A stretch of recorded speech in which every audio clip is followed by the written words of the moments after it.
You have to truly believe in the magic. Hey Magic fans, and welcome to this episode of Penny for Your Thoughts, the podcast of the Orlando Magic UK. Today we're going to be joined by our good friend and Senior Director of Communications for the Orlando Magic, George Galante, to talk about Media Day amongst other things. We're going to talk about Media Day as well, training camp that we've seen so far, and a little bit of national media attention, be it good or bad. So it's got a few bits to talk about. As always, I'm going to introduce my Magic amigos. Gary, how's things, my friend? Living the dream, mate. How are you? You looking well? Feeling good, mate. Feeling good. It's been a productive week, and it's good to be back. Gary, thank you for jumping on and taking the strain last week. I had to dive out, for those that aren't aware, for a family emergency, something I just had to be involved helping out with. So I was supposed to host last week. Gary dived in and carried the ship. So thanks a lot, mate. Very much appreciated. To be honest, People's champion, mate. Set a mic up with me and Cortez, you might be on a while. But yeah, it was. I was absolutely gutted to miss that because I really wanted to sit down and talk basketball with Mr. Cortez there, because he was great company when I met him at the Rockets game, I think it was last season. So yeah, but thank you. I do appreciate it, mate. Appreciate it. And from Welsh Wales, Geraint Jones, how you doing, mate? I'm all right, thank you, mate. Good to be back. I obviously missed last week as well. I was away with the fam, so yeah, I was gutted, like you said, to miss Mr. Cortez Paul, who was it was a great listen. Oh, I could have listened to you guys talk for hours, just being in a pub, just listening to your mates talk basketball. Absolute brilliant. Living the dream. It's what we enjoy doing, isn't it? It's why we're nice to do this on a Friday night. We're gonna have to have him back on soon because really enjoyed that content, Gary. We didn't drink beer, but you could imagine what the chat was like when you added beer when I was in Orlando. Mate, as I say, I was supposed to be hosting last week, and I had wrote the intro saying that with the guest put in Cortez was the man who had led you astray on more than one occasion. Might have led me astray. I might have led him astray. Who knows? But yeah, so as you'll notice, Mikey's missing. Unfortunately, he's otherwise engaged, can't be with us this week. I'm going to do the Patreon shout out first of all. We have launched our own Orlando Magic UK Patreon page. It's a subscription service which will help what we do at orlandomagicuk.com. We are not looking to make any money from this. What we're doing is hoping to improve content, being able to give exclusive perks and follower giveaways. There are 3 tiers: the O'Neill at £2 a month, Anderson £5 a month, and McGrady at £10 a month. It's a Patreon shout out to Angus Craig, Dylan Holden, Drum. Hope I've got your name there right. Paolo and Franz Warmth, Gary Clark, Sean Moore, Ollie Law, Liam Rathbone, and Alan Kane. Such amazing support from you guys. We do genuinely appreciate you all. Thank you. The prize giveaway has changed, as you probably have seen. It was drawn by you, Mr. G, wasn't it? The NBA League Pass subscription. I think it was Ollie, wasn't it, that won it? Ollie Law? Ollie won it this month. So we have a new prize giveaway. We're going big again. Our partners at Fanatics are giving us a classic jersey, the new classic jersey, as part of a prize for this month's Patreon giveaway. So if you subscribe before the 30th of October and up to the 30th of October, you will be in the draw if you are subscribing on either the Anderson or McGrady tiers. And the draw will be made by, yet again, Mr. Jones on the 31st of October. So it could be a cracking Halloween prize for you. So if you aren't already subscribed, thank you. If you are, but if you're not, hey, feel free if you fancy having a go at this prize draw. We don't mind. We don't mind. So that's on to the next section, and we're going to be joined by the one and only George Galante.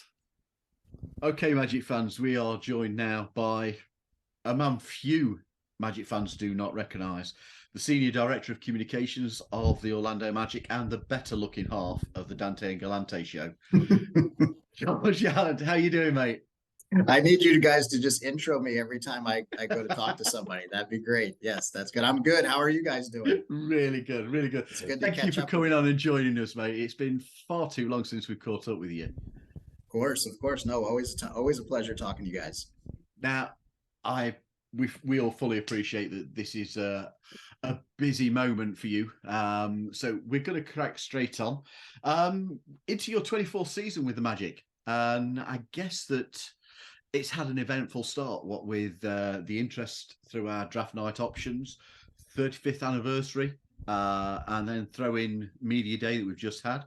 Now we're into training camp, and you guys are absolutely cranking out the content. So I first want to talk about media day, and it looked like everyone was having a blast. How was it for you, George? Was that true for you, or was it just an absolute headache? Was I having a blast? No, I was not. No, I never have a blast at media day. Media day is it's a lot of work. We joke around that that's our Super Bowl and it's all downhill from media day. But no, this year it was great. Like we had the gym was full. I think Joel Glass, our chief communications officer, and I and the rest of our staff were looking around and just kind of telling each other like, well, there's more people here than last year, right? Like, it's not just me that feels like there was a little more buzz in the bit. There's always a buzz in the building on media day, no matter what, Paul. But like this year, definitely had a little bit more juice to it. I don't know if that's just comes with slightly higher expectations, and I'm sure we'll get into those expectations before we get off the call here. But it definitely was a buzz. We got a lot of stuff done. Our guys do a great job in managing everyone's time because they get pulled in literally 45, 50 different directions that day. It's organized chaos a little bit, but I'm always glad when media day is over. Like somebody asked me at around 10 o'clock, like, what am I looking forward to? And my answer was 5:30 when I could have beer. Like that was that's what I was looking forward to that day. But it was very successful. The guys were really engaged, and it's always good to kick off another season of Magic basketball. I mean, I kind of know what's involved for the players with you saying this. People that the drag from here to there, because one of my extremely good friends, Sabrina Riggs, she was looking after Mo Wagner this year. I think she's done that for the last 3 years. She has. But for those that aren't aware, what's involved for the players? Sure. Yeah. Like, so it's basically the time for our internal people, as well as we have stations all set up around the building, right? With different camera crews, different outlets. We have the NBA comes to. I actually had two booths this year for the NBA because one was specifically designated as an international, getting international content because we are going to Mexico City in early November. And that's very big and important for the NBA. So the NBA had two stations to take care of. Our own internal people have various stations to take care of in regards to getting content that you see on the Jumbotron, that you see on television, those big intros that, like when you see them on the Magic Vision or even on TV where it's the lights and the sounds and we're doing all that sort of things. And then you have all of our local medias here, all the television stations, and so it's 10 or 15 minutes at each different spot. And there is about, and it's not a lie. Like when you break down, we have the court is our main, I mean, that's what you see on media day. If you've ever seen pictures and whatever, there's probably a good 15 to 20 different places where those guys have to get brought to out on the court alone. And then there's probably another 10 or 12 individual rooms that you don't see that these guys are getting walked to when they're sitting down and they're spending 10 minutes with Bally Sports Florida and 10 minutes with our marketing department and 15 minutes with the NBA. And those minutes add up to the point where, we started 11. And I think the last guy, we actually set a record this year. I think our last guy got out at about 4:15. So it was a good 5+ hours of gathering content for everybody. And you just, from our department standpoint, you just want to make sure that everybody is getting what they need as much as you can. It's not possible for Paolo Banchero to do 152 different one-on-one interviews. It's just not possible. So, but we do want to make sure that everybody that's there is getting taken care of the best they can. And at the same time, taking care of the players too, because you got to keep them moving along to where they stay engaged the whole day as much as you can, and not completely wearing them out to where they hate you on October 3rd, because I need them to do a lot more stuff than just media day. But it's a big day for our department. It's a lot of stuff gets done. We work really closely with our marketing folks and our social media folks, to try to get them. And of course, Bally Sports Florida is our main, our broadcast partner. So we try to make sure that everybody's happy and comes away from the day not feeling completely miserable at each other. So it was a success. It looked good. It looked good, mate. G, far away, mate. Yeah, that was brilliant, George. Thank you for that insight. Obviously we knew a lot of it. But take us back to draft night this year. That's another very busy night for yourself, especially with 2 lottery picks. You do the press releases, etc. You got to get all them ready and out straight away. But so how was that night for you, other than stressful, probably? And just tell us a little bit about Anthony and Jet, and have you been impressed with them since you met them and they've been brought in? Yeah, those guys are great. I mean, first class individuals to start with. Just having those guys around. The draft picks always bring a new energy.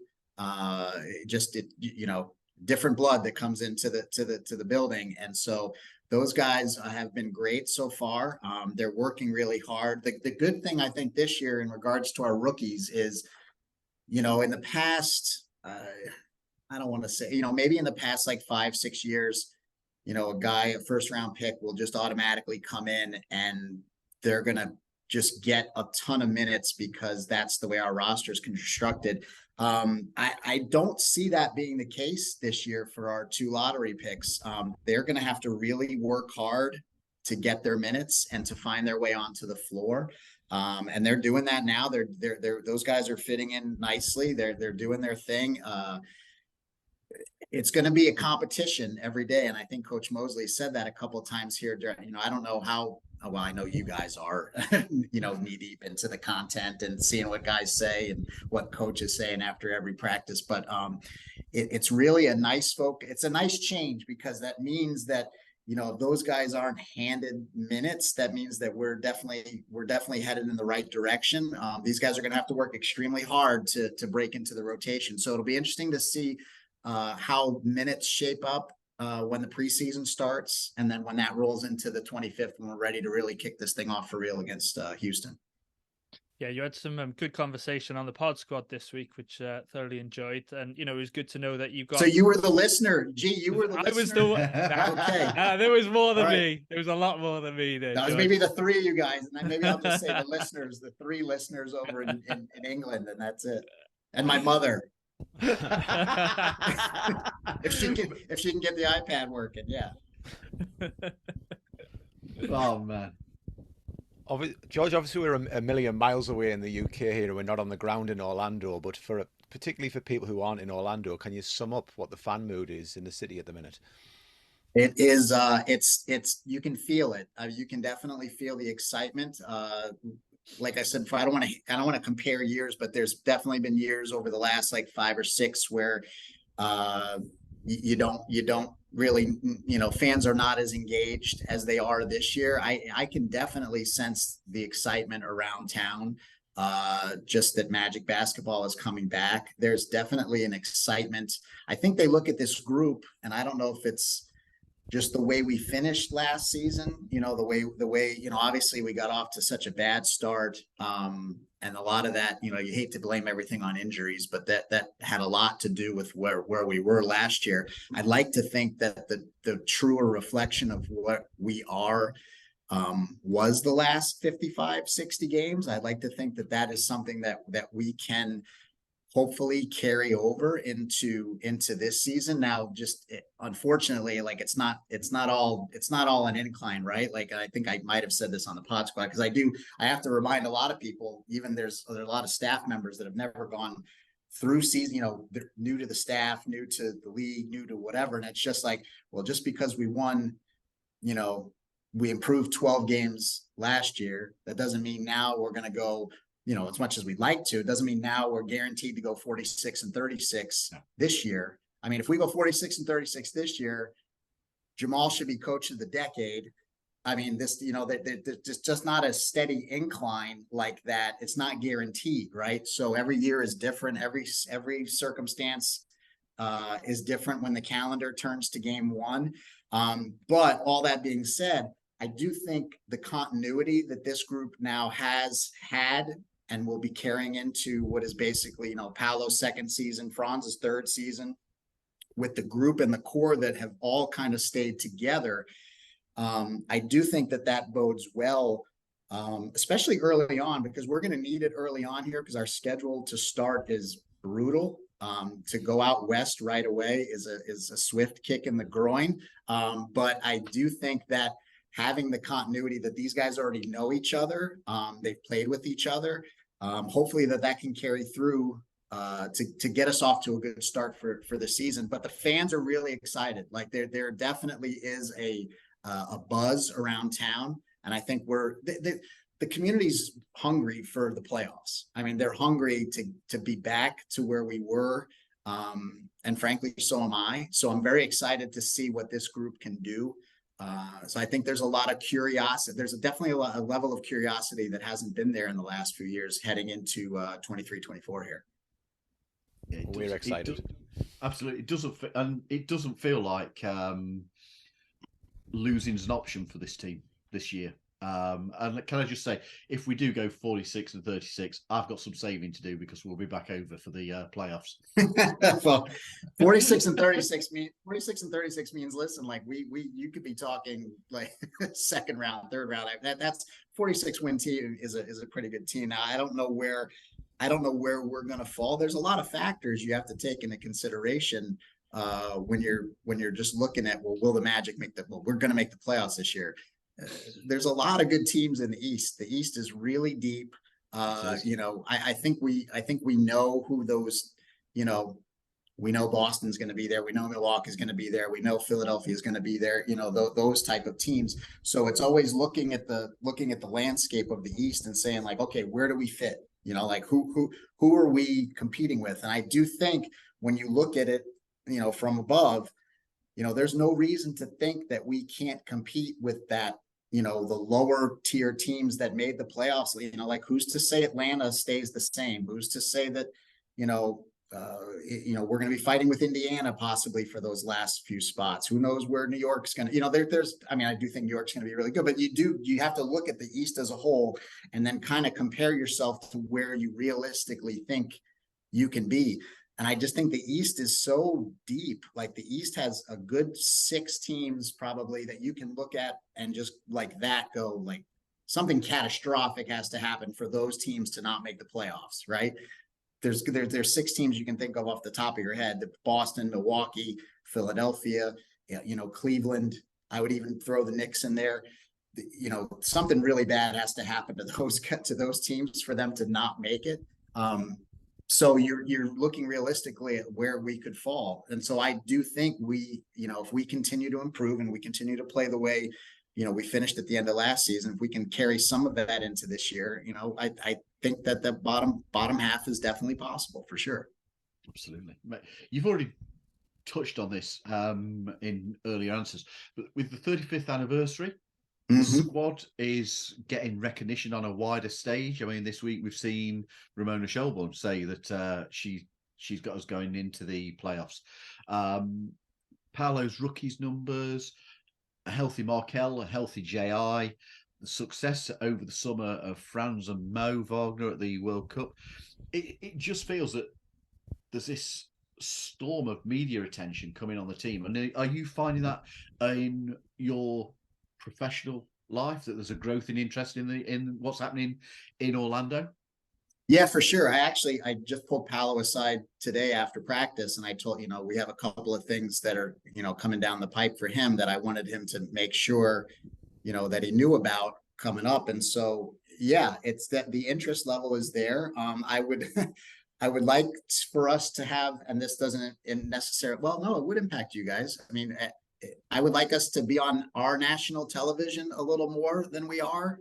That's obviously determined by much higher powers than me and us here in the communications department. I would like us to. I think having more than one national TV game would help get even more recognition. And listen, like we have to earn that, right? Like just because we won, had a nice solid end to the year, like we still finished 12th or 13th wherever we were, right, in the East. So we have to earn that right to get back on the national TV. But there's definitely, Paolo's going to do a couple things here that you guys will see as the season goes on through the NBA. I don't want to spoil anything for them when they make their announcements, but you can expect some Paolo Banchero content to be seen on a much bigger scale than just what we can do here at the Magic. And I think that will be good for the team. So those opportunities are definitely coming. And that comes with them getting, and I think Franz and Mo, what they did over the summer with World Cup, I think that helped also generate a little bit more interest. Like, oh, who's this Franz Wagner guy? Like, well, we've been telling you about Franz Wagner for 2 years, but nobody wants to hear it. But now you got to see it on another scale over this summer. And then they realize, well, yeah, hell, that guy plays for Orlando. Maybe we should pay attention to Orlando. Well, yeah, that's what we can only do so much to try to generate some excitement here. But it's the guys' play on the court that definitely opens up eyes. So Paolo winning Rookie of the Year is huge. Franz Wagner doing what he did over the summer with Germany is huge. So I think you'll be seeing a little more. Well, hopefully you'll be seeing a little more attention on us as the season goes on. Quality. Yep. So the final ball's been shot for the season, George. And if I was to give you a crystal ball, what's the headlines for the Orlando Magic in the crystal ball? Oh, geez, that's a tough one. My dream. You're asking me my dream, or you're asking me what I think? What you think? My dream is always sitting there and I'm courtside and I'm watching, and it's Game 7 of the finals, and oh my gosh, here comes somebody from the Magic pulling up and hitting a jumper and buzzer, and we win, and then I get to just drink champagne right out of the locker room. Like, that's what I would like to happen. You got a ring, right? Yeah, I've waited a long time. I've had my finger sized a couple times, and that was very exciting. And then now I think this year, if that ever happens to me in the future, if I'm blessed to be associated with a team that wants to size me, I'm gonna tell them to wait till after it's all over, because I feel like that's a jinx. The two times that I've been sized, I'm like, what are you sizing me for? We haven't even won anything yet. But no, I think for this season. If I had a crystal ball, I would like to just see us. It's a generic and stale answer, but you're going to get it anyway. I would like us to just keep seeing improvement. I like the way the direction of the team is going. Where that is going to be, I don't know. There's a lot of things that can happen between October and April. I hope we're playing. We have a big staff get together before every season starts called Magic University, and Alex Martin's our CEO. He led the whole thing off by saying, like, who's ready for some Magic basketball, and everybody goes, yeah, and then you're like, who's ready to work in May? And that's what it's all about. Like, I don't want my vacation. My wife may feel differently, but I don't want my vacation to start, the second week of April. Like, I want to be working deep into April. I want to be working deep into May. Like, these 6-month summers for me, as nice as they are to recharge the batteries and get away from a little while, like, I want to be working into May. Hell, I'd love to be working into June. Yeah, with play on the court. So hopefully we're in a situation where, we're working in April, late April, and we're working in May. That's what I would hope our crystal ball shows for this season. This is kind of piggybacking off of Gary's question here, but with training camp being underway, this fully healthy squad that we've got, and what appears to be some incredible chemistry between the guys. We've already said it feels like a pivotal season, but how exciting has it been standing at the side of these training sessions and watching the guys go to it? Oh, it's great. I mean, they're working really hard. These guys are really, I think they feel it too. I think they feel that like this is, the time is now to make a move. I feel like that they're working really hard. There are some guys in there really getting after it. They're really getting after it as training camp is kicked off here. And it's also nice that we start camp and we have all our bullets in our gun, right? Like I couldn't tell you the last time we've started camp where, okay, well, Jonathan's down and out, or Markel's down and out, or and then now you look on the court. I mean, our court is full.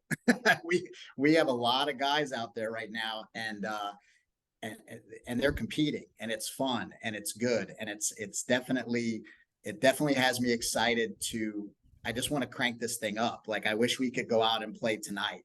To be honest, like I wish we could go and just roll the ball out there tonight and say, all right, guys, like let's go get after it. So it's exciting, it's fun, and they're ready to go. They're ready to go. We'll see what happens.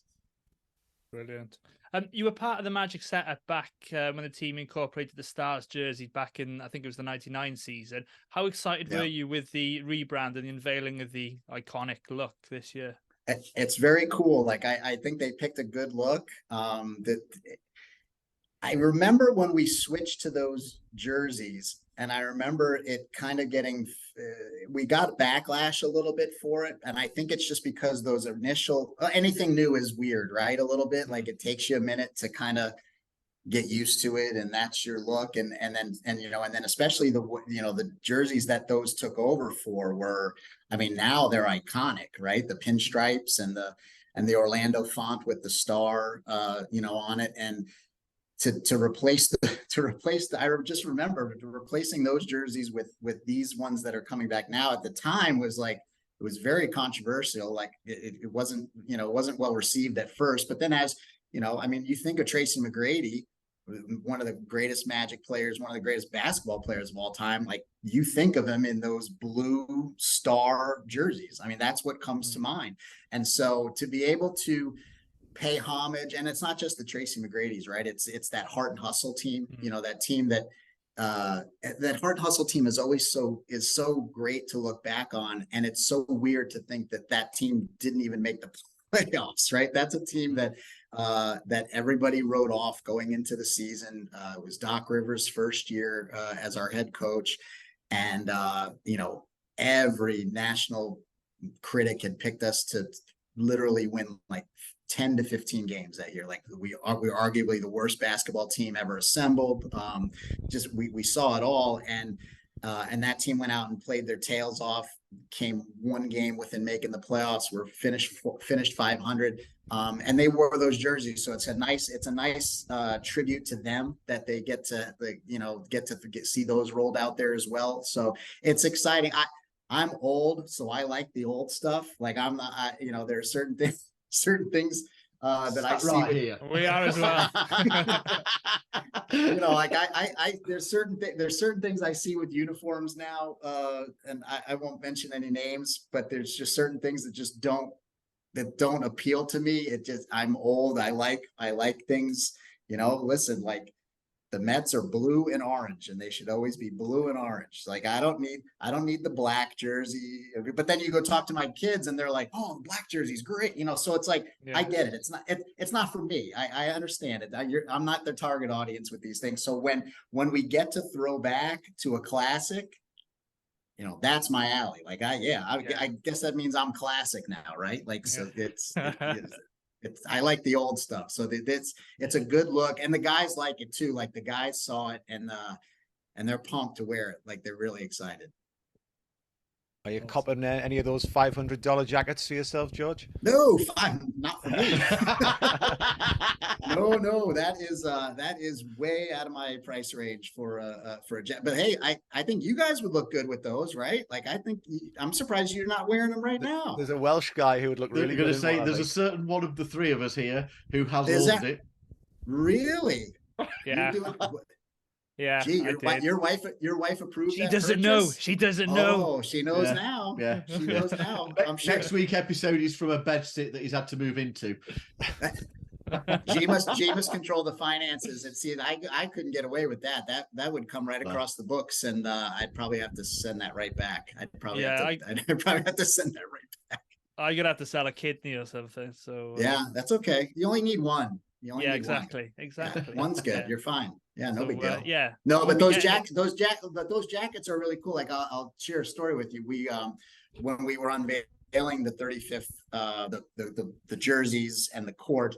I don't know if you're familiar, like Dante Marcatelli and myself, we've started, well, we've been working on it for years, but now it's like it's almost official now, where we're heading up kind of alumni relations here at the Magic. And so we're, you know, anytime you see an old head pop back up during the season, like that typically will be Dante or I working on getting these guys, you know, back to the arena, back on a broadcast, some content that we've filmed over the summer with guys like Tracy McGrady and Marcin Gortat and Ryan the list is long. Yeah, the list is long. So when we were doing this unveil, we wanted to bring back a few guys, you know, for the press event. And so we were able to have Ryan Anderson and Rashard Lewis and Hito Turkoglu come back in along with Nick Anderson and Bo Outlaw to unveil the look. And the jersey and the jackets were hanging in the well, it was just one jacket. The one jacket was hanging in the locker. And they said, well, Ryan, we want you to wear this jacket for the press event. And at first he was just like, I don't know, it's not my style. You know, meanwhile, like every guy in the locker room is they're fighting for this jacket. Like they want to take this jacket home.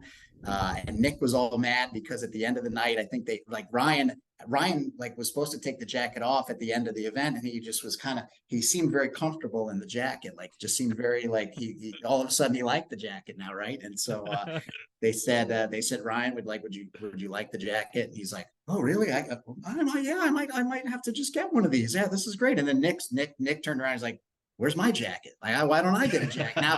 So they're all fighting for this. It is a cool jacket. It's just, it's very, very cool. Very cool.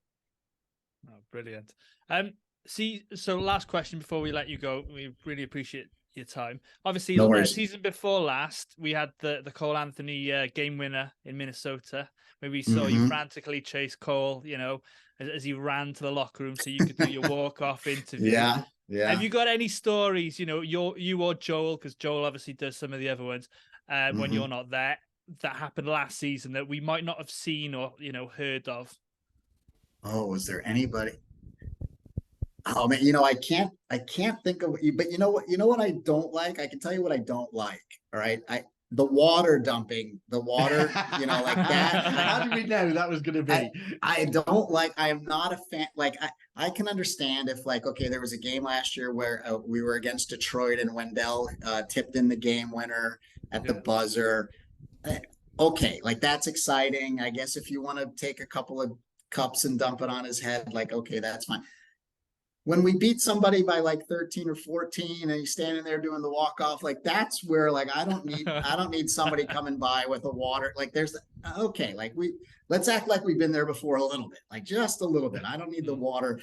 My biggest fear with that is that these guys are going to dump water on somebody's head. And then, like, what you don't see is that the floor gets really, now the floor is like covered with water. And like a lot of times these guys, when they're done doing the walk off, like they turn around and they run, like they immediately turn to run back to go to the locker room. I just know that, like, what's going to happen one time one of these guys is going to slip, fall down, something stupid's going to happen, and I'm going to get blamed for it. That's what I can't have that. I can't. So if I could have, I don't have any crazy running after anybody situations, but if I can stop the water dumping, I would like to stop them. Dante disagrees with me. I know he likes that. It's exciting. It's fun. Everybody has a good time. I guess I'm no fun. I don't want the water dumping. Well, the rule is you're not allowed any sort of liquid, are you, near the court? Well, I mean, sort of, yeah. I mean, but like nobody's going to tell the players they can't do that. Players do whatever they want for the most part. So you know what? There's only one solution to it, George. You're going to have to get Cole on here so we can talk to him about it to see if it's something that he needs to stop doing. to ease your life, man. I got a lot of stuff I got to get Cole to do first, guys. I have a long list. I have a very Hey, you long can't list. stop. You can't fault us for shooting that dice, man. I can always say no. It's not a problem. We've got used to it. Don't take it personal. Listen, it's not We just understand. you. No, we understand, man. We It's not understand just every you. time. Like, hey, we ask, and if it can't be done, it can't be done. We understand that, mate. No worries. We really do. No insults. George, I know you're extremely busy. We thank you from the bottom of our hearts of coming on and joining us. It's been so much fun, as always. And G will see you in February, and hopefully we see you in April for the playoffs. Hopefully we see you guys. Yeah, hopefully we see you guys all soon. I do have a question though before you let me go. I'm just now noticing, Paul, behind you is a lot of like monkeys and it's Mickey Mouse. There's a I see Mickey now, but the monkeys. Wait, this is what it used to be my daughter's bedroom. We now call it the Orlando suite. So it has all my magic stuff. It's got Franz and Jalen Suggs signed hats and all this sort of thing. Yeah. The monkey is Abu out of Aladdin. Okay, because I'm a huge fan. The magic stuff is I know what the magic stuff is. I've seen all that, but it was the monkey all of a sudden. And I don't know why it didn't catch my eye until right now that the monkey was. It's like haunting me. I've got a monkey on my back. It's like deep in my soul looking at me right now. What am I supposed to feel about that? You'll wake up with some horrible nightmare. I'll lean across like that for you. Yeah, all right. That's better. That's better. George, thank you so much, my friend. It's been amazing seeing you again. Good to see you guys. Take care. Hope to see you soon. George. Take care, mate. All right. Look after yourself. Thanks a lot. All right. Okay, now it's time that I think we should get into talking about Media Day and the first few days of the Magic training camp. There's been a lot of content out there. So Magic fans, I think it's something that we're all very excited to be talking about and seeing out there. Now, let's start off looking back to Media Day. And perhaps I should rephrase this question. But Gary, what got you excited on Monday? Well, Paul, it's a lot. That's an interesting question. Just knowing this pod was going to be happening got me excited, seeing you guys. What got me excited was when we heard, like Cortez had said in the season ticket holders tour, that the season ticket sales had tripled.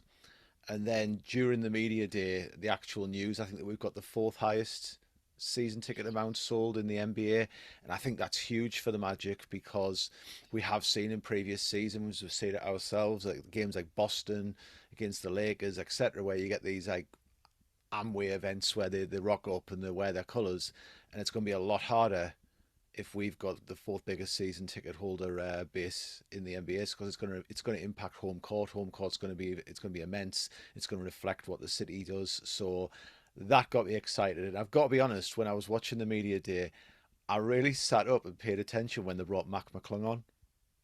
Okay.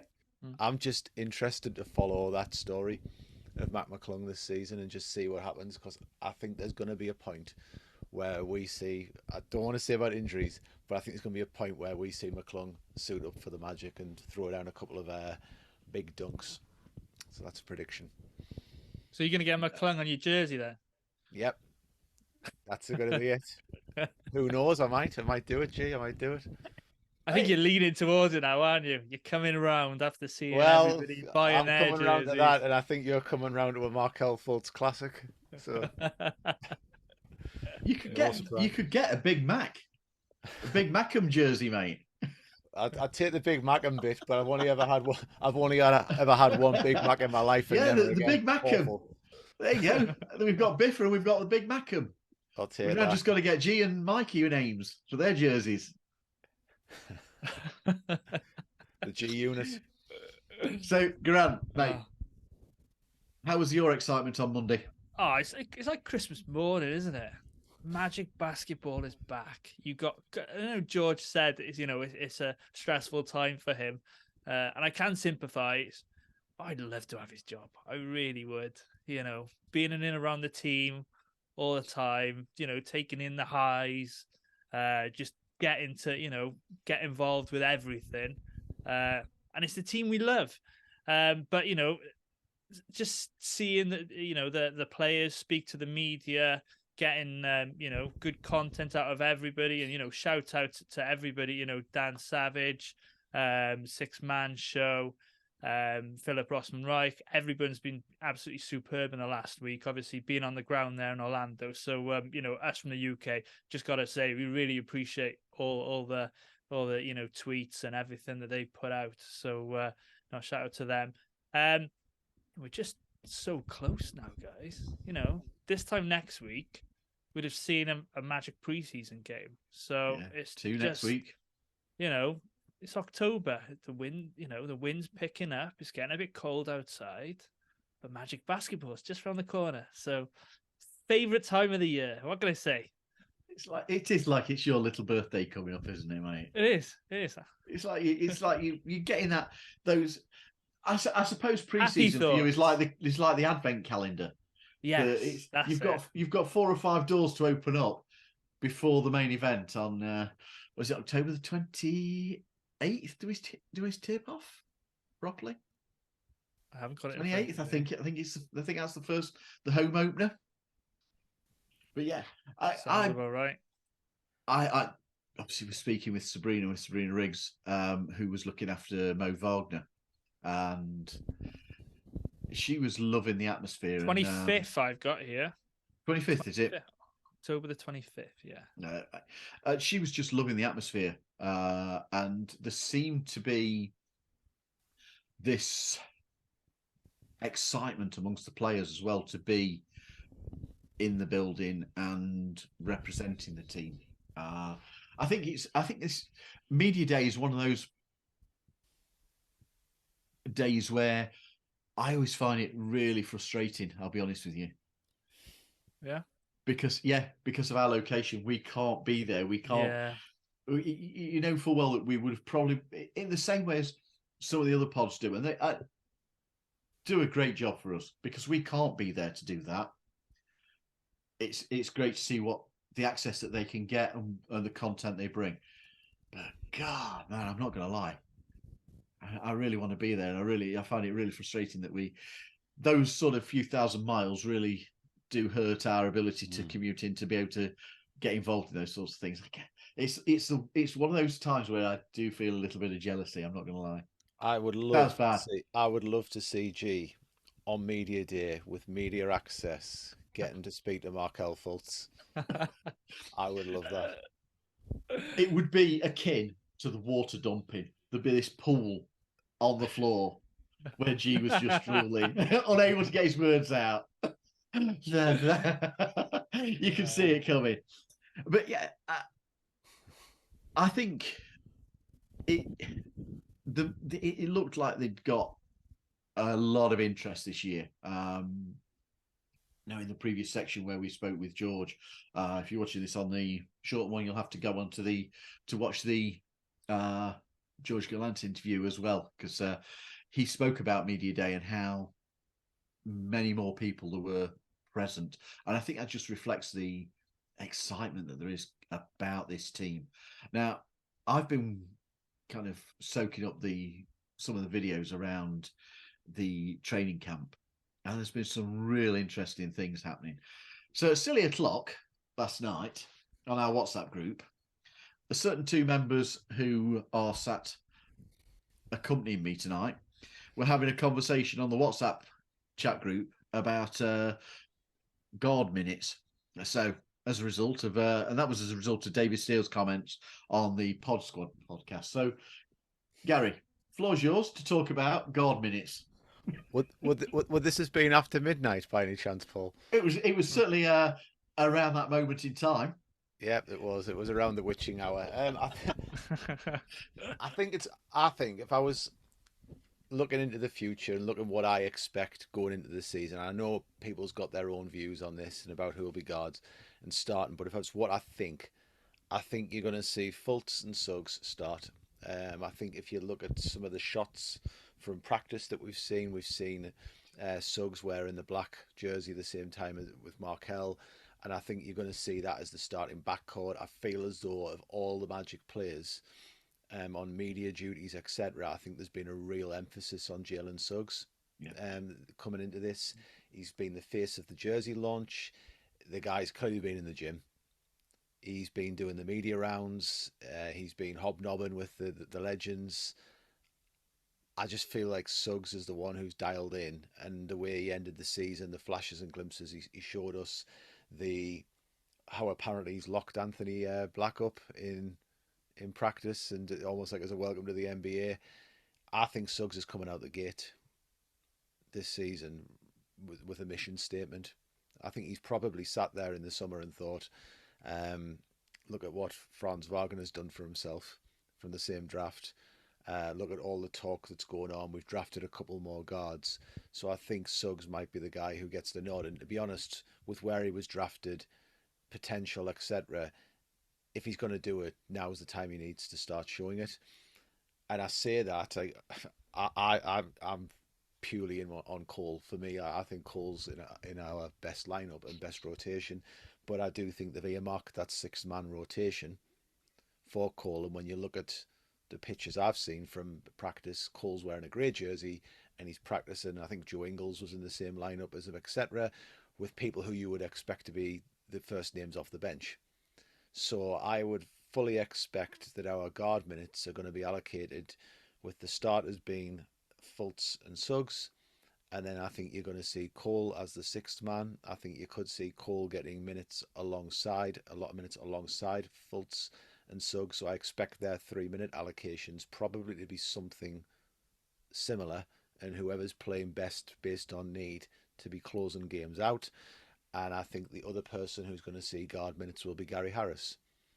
Yeah. Due to what he brings us in terms of shooting, what he brings us with veteran presence. And if you've been, I know we have, listening to what's being said and the noises coming out, I genuinely don't think you're going to see a lot of Anthony Black and Jet Howard to start the season. It'll be things like where if they impress in practice, I do think they'll get minutes on the court by all means.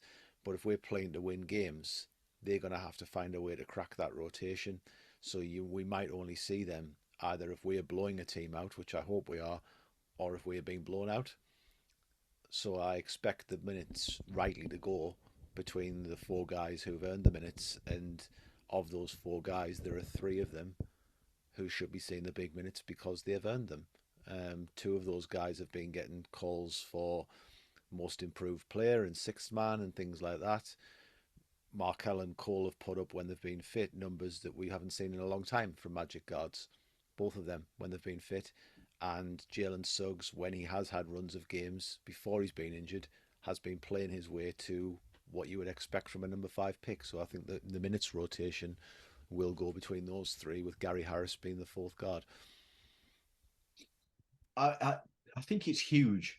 I would entirely agree with everything you said, Gary, about particularly Jalen Suggs. I think it's absolutely huge for him that he's had effectively his first summer to be able to be fully involved. That's got to add the experience, but that ability to have a summer of quality preparation can only be a good thing. We know that you're. Can I just say one thing on that? Gary, Mikey phoned me up the other morning when I was driving to work, and he made a really good point. He said, "Throw this in the pod if you think it comes up to relevance." But what happened last summer was the hurricane, correct? Yeah.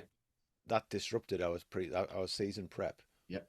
So there's guys here who actually have had disrupted pre-seasons for a couple of years. So we're actually getting a proper pre-season prep without hurricane interruption as well. And Mikey just said, throw that in the pod. So Mr. Clark, if you're watching, which I know you will be, there's your very good point. And I've just cut in on Paul and G, so I apologise. No, Gary, it's all good. I think the pod's better where we have this back and forth of conversation. It's more like, as we said earlier, 2-3 guys sitting in a pub on a Friday night talking about the sport they love, and that's what effectively we try and do. Now, G, we all know that you're a big backcourt guy, so I'm guessing that there's nobody to challenge Markel in your eyes as our starting guard. You'd be quite right there. But I agree with everything that Gary says there in terms of how the rotation, I think, will play out with Jalen and Markel. And, just want to reiterate, Jalen's come out like like a dog just wanting this off season. It just seems like he's ready to make that jump as a 5th overall pick. You'd like to see him make that jump, and obviously Cole and Gary Harris also, and then just it being situational, and then the rookies will just fall in line as and when is required. So no, that I totally agree with what Gary said there about the rotation. We've been seeing an awful lot of clips of the entire squad 3-point shooting practice. Your thoughts on what you've seen so far, G, including Mr. Fultz's efforts? Yeah, well, obviously we knew shooting was going to be an issue, and something we needed addressing. Shooting 34.6% as a team for the season last year. Obviously bringing in Joe Ingles, who's a very, very capable 3-point shooter, especially from the corners. But you're hoping to see a leap from a lot of these players. I did bring up a little table up, which is right in front of me now. And some players I think who could improve and will improve next season. You got Paolo Banchero, who shot 29.8 last season. Markel, 31%. Mo Wagner, 31%. I got Goga Petardze at 16, but I know there wasn't that many, shots there. But he's capable of doing it. Chuma, we might see him get some more minutes this year. Again, 30%. And then Caleb Houston, who started the season very well, shooting 33.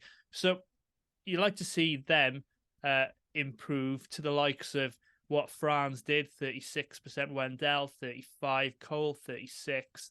And, stand out there was Gary Harris at 43. So you want to see He just lit it up, didn't he? He did. Every time he got a 3-ball. Absolutely. But, from looking at the videos, they're hitting their shots. I don't think I've seen Franz Wagner miss one. Markel's mechanics look a lot more fluid. Cole is Cole, he's dead eye, and somebody you want to give the ball to, right at the in the clutch. Gary Harris, Jonathan Isaac. So you're expecting a leap, but what the Magic did was bring in a guy called Aubrey McCreary back in September 22, I think it was, as a bit of a shooting coach. And I did see a video. I can't remember who put it on Twitter or X, whatever it was. And he was basically just telling, Markel, you got to shoot 200 3-point shots just by looking in the mirror, not actually shooting the ball, just going through your motion and the mechanics of it. So bringing him in, hopefully, last season, and it's just going to translate to, it's just repetition, isn't it? Yeah. Getting it right.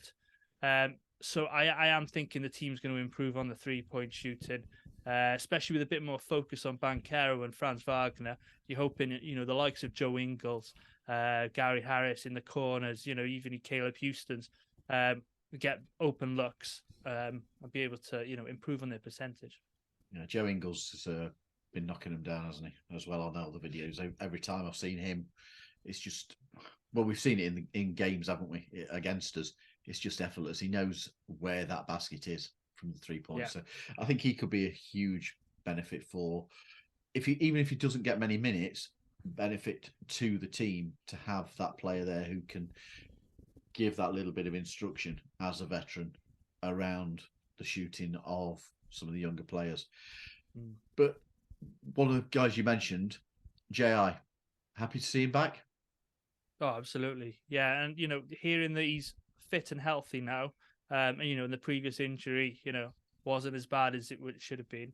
But no, wasn't as bad as what we'd had previously. And he's had a good, bit of time now to rehabilitate. And just having everybody healthy, it just makes such a difference compared to last season. You mentioned the hurricane there, via Mikey. Jalen Suggs, he had a knock last summer, Markel with his toe.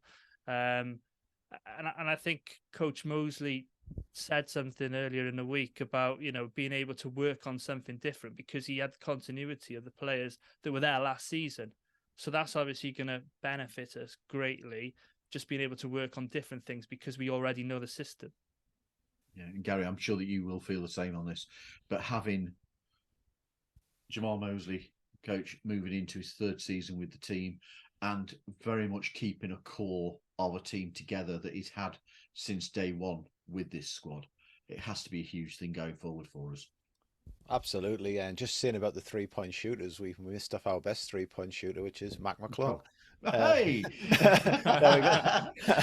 Based on the G League, but Jamal, hey, it's a valid point though.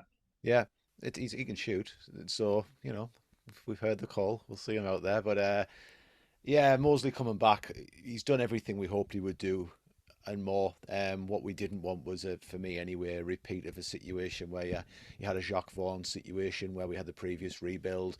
A Scott Skiles type of coach was never going to work. We needed somebody who would generate positivity, who was a modern coach.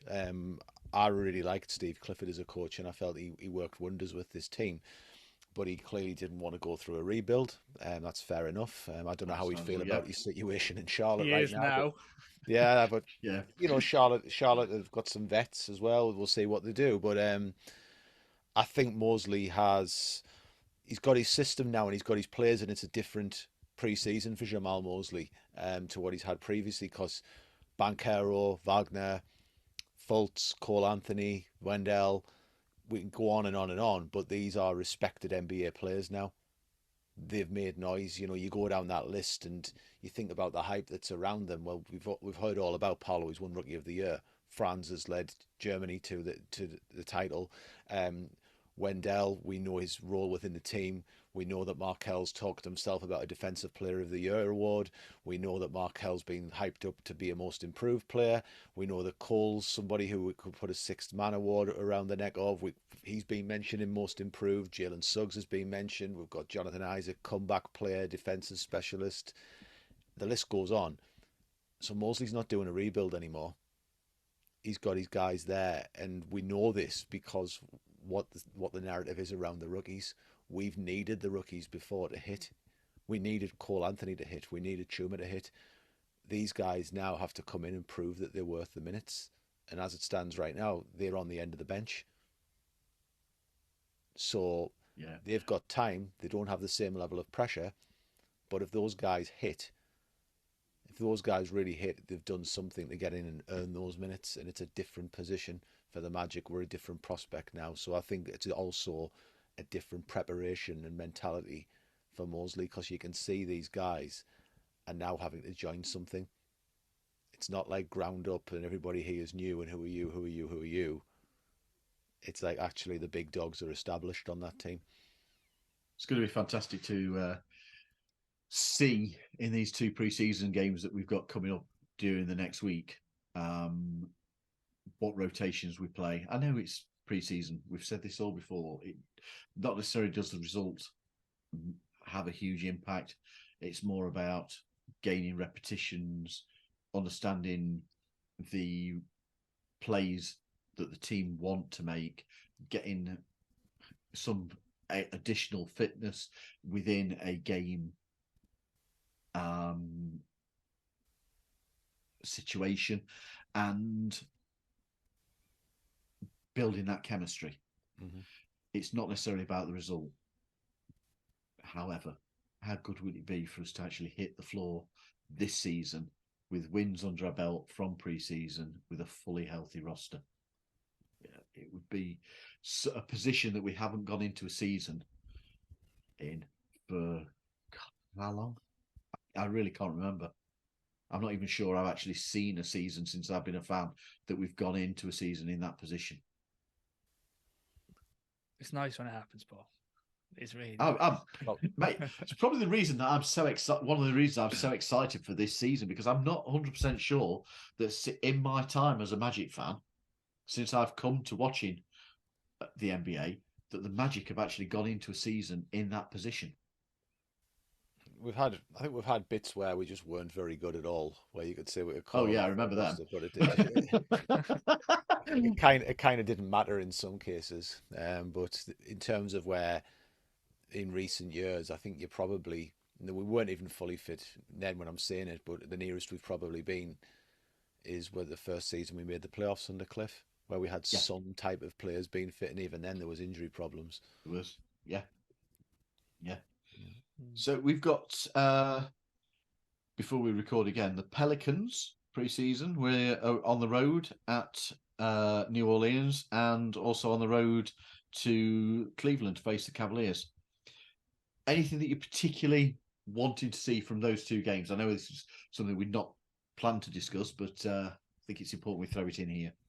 No injuries for starters. Yep. That's definitely the first point. You just want to see people get their legs under them, really, don't you? Just to see, what we kind of got used to end of last season, the rotation. It's pre-season though, isn't it? So you're not going to get.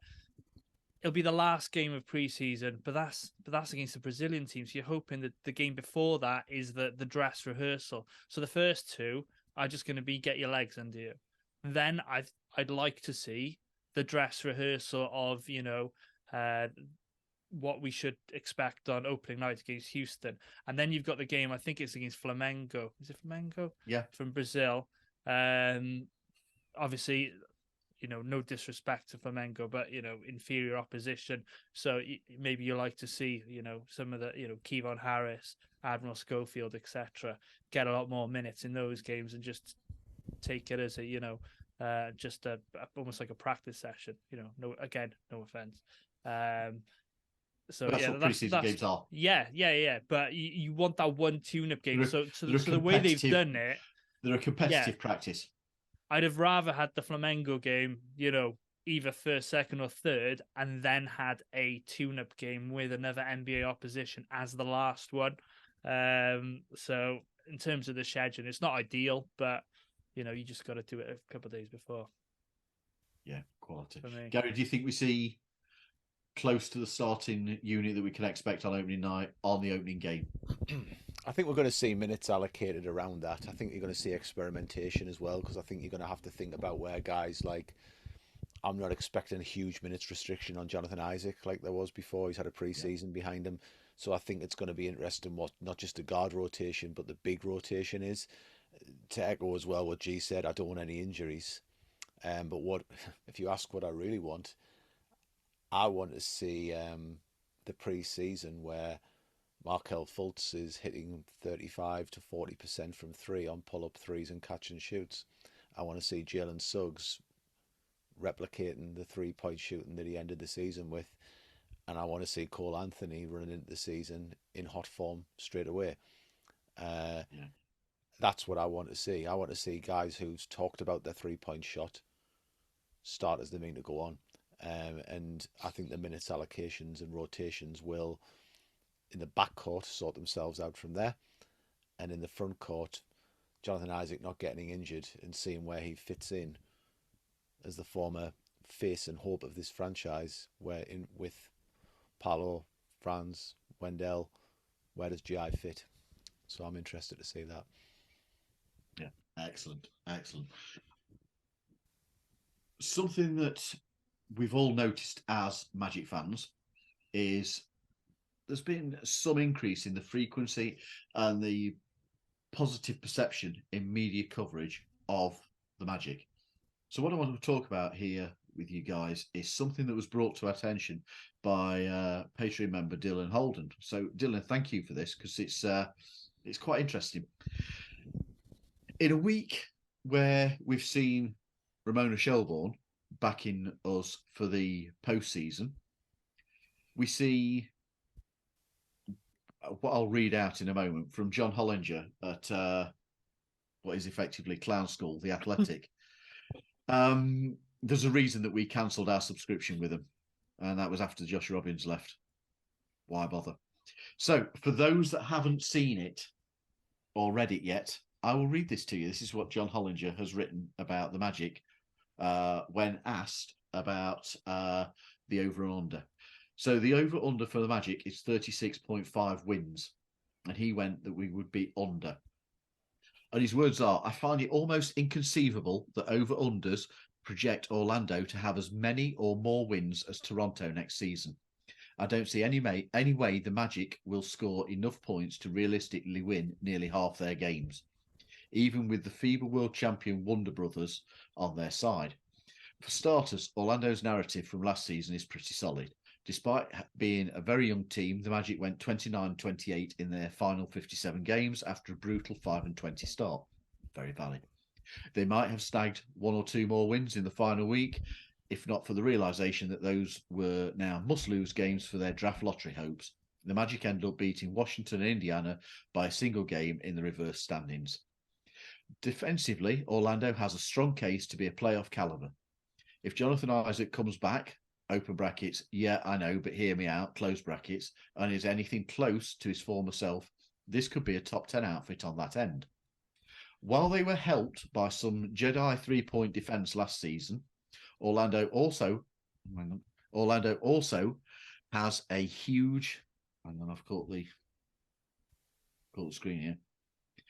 Orlando also has a huge possession advantage by forcing turnovers 8th and owning the defensive boards 3rd, and that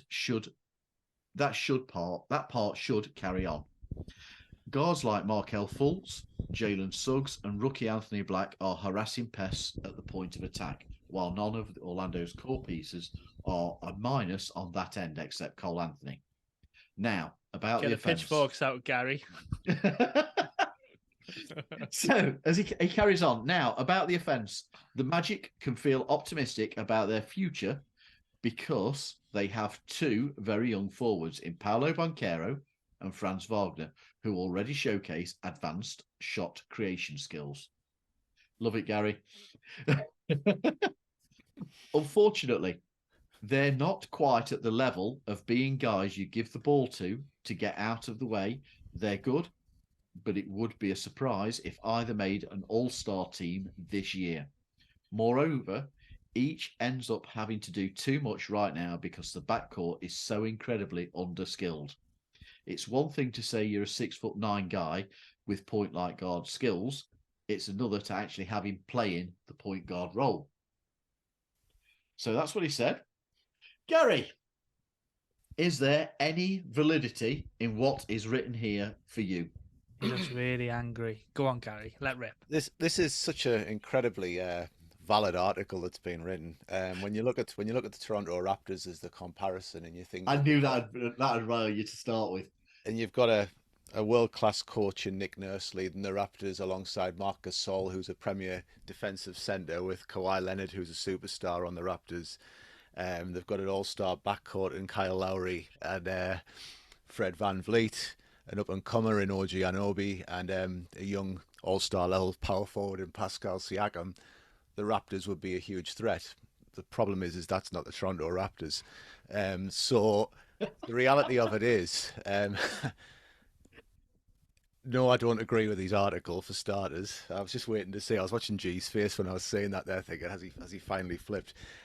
The Raptors are an interesting comparison piece, but the point of it would be to me is that you can do your yeah, I know with Jonathan Isaac, but OG Anunoby, who's one of your key players for the Raptors, is hardly a picture of health. Point one. Point two would be is that you've lost your biggest asset, which was Nick Nurse, is gone. The Raptors have replaced Fred VanVleet with Dennis Schroeder. Fine, but it's VanVleet, I would say, is a level above that. Pascal Siakam is very, very, very good. And your next player then is Scotty Barnes. I like Scotty Barnes, but Scotty Barnes is not better than Franz Wagner. We know this. Anyone who watches basketball based on the last two seasons really knows this. I don't think he watches basketball, mate. Well, I don't see that. I don't see that this Raptors team is better than Orlando. I genuinely don't. And if I was putting a bet on with Mr. Hollinger, then I would be saying I think the Raptors will blow it up during this season. And I think there's every chance that they hand the keys over to Scotty Barnes. That's how I see it. So do I think Orlando will have a better record than Toronto? Yeah, I do actually. And as from saying about our backcourt, saying about having a 6'9" guard who can handle the ball, or have you got a 6'9" point guard? Well, no, we've got a 6'8" one though. We just drafted him. If you want to start with that, and then an underskilled backcourt, that's an interesting take. But again, I wouldn't agree with that. So I don't see where this thing about the Raptors being better than the Magic. I mean, mate, for me, take it away from it being where he's comparing us to the Raptors. His argument about I just don't understand how you get to this position after acknowledging that the team went 29 and 28 over the final 57 games. Over 500. Yeah. Yeah, and tanked. Basically, it's what he's saying towards the end because the playing had gone. So we would have, had we been trying those last few games, we would have had more wins. So are you suggesting then that this team is going to get worse this season? Well, if you sprinkle crack cocaine on your bran flakes, you do. I just don't see it. I mean, even allowing for other teams having got better in the East, I think we have. And I think even if we haven't added hugely, we haven't needed to. We're in a position where we have a good, strong team that has a hell of a shot of making strides further. Now, G, you've got to be itching for a rant.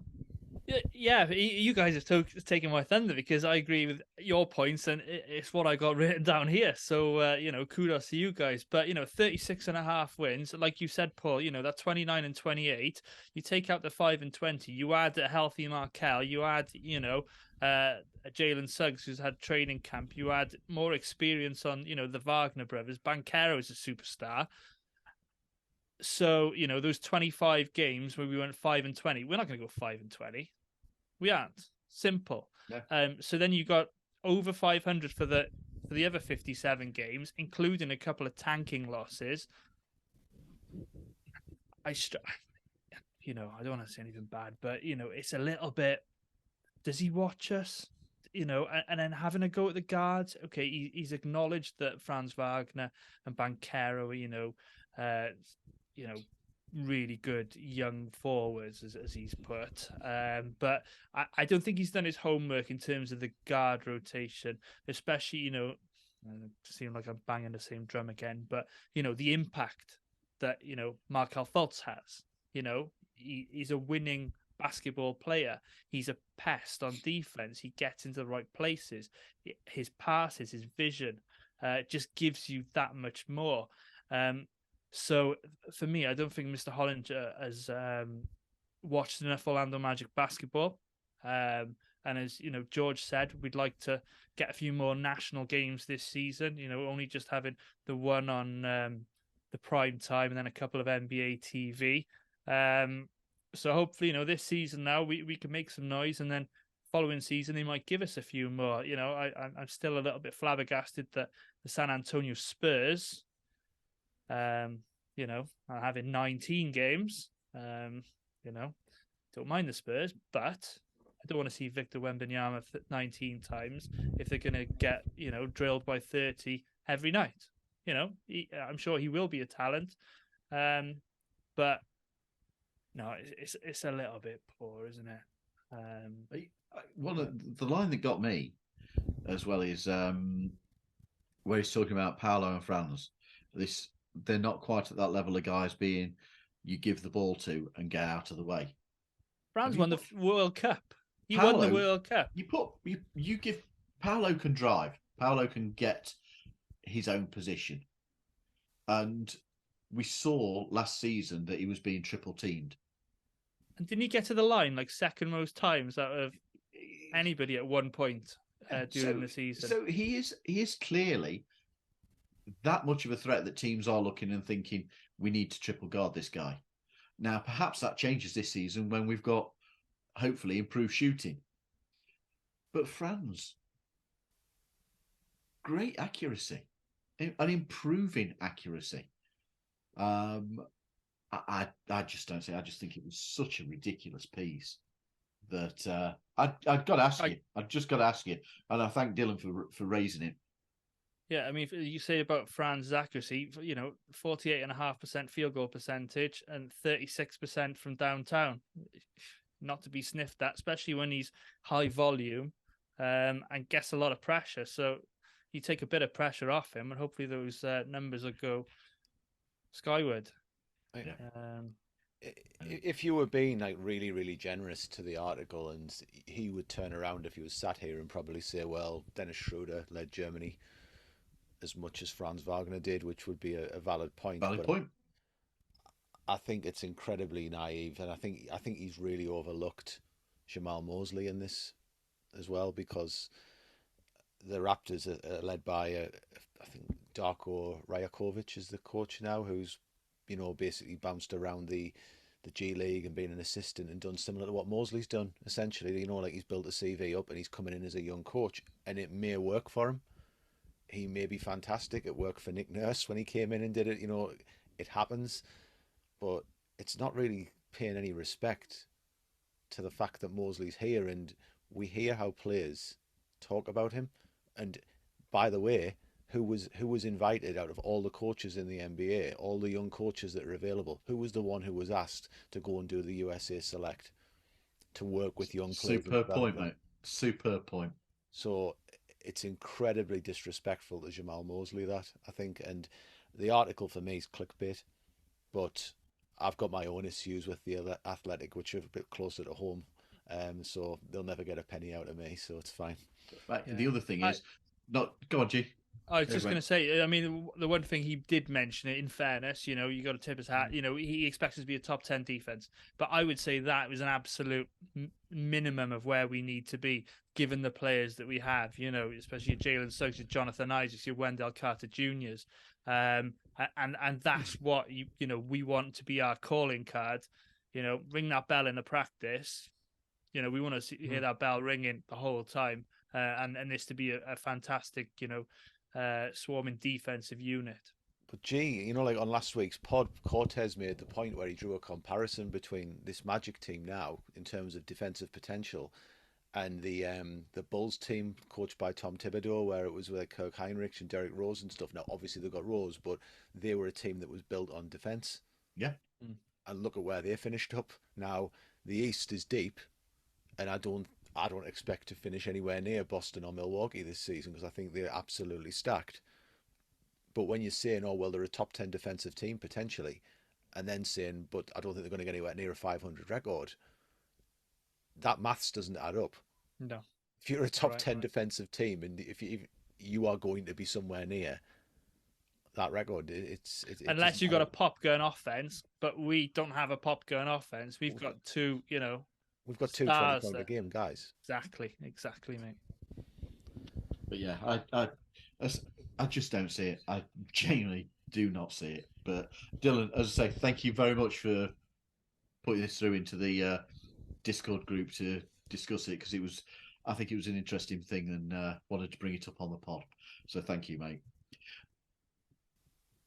As always, to anybody watching, listening, thank you. If you liked this episode, please give it a thumbs up and hit the subscribe button on our YouTube channel, Orlando Magic UK. Like us on Facebook, follow us on Instagram, TikTok, X, all are at Orlando Magic UK. Don't forget the Patreon. We do genuinely appreciate if you want to support us in that way. And so, until next week, from Gary, Geraint, and myself, we're looking forward to Magic preseason basketball. Go Magic.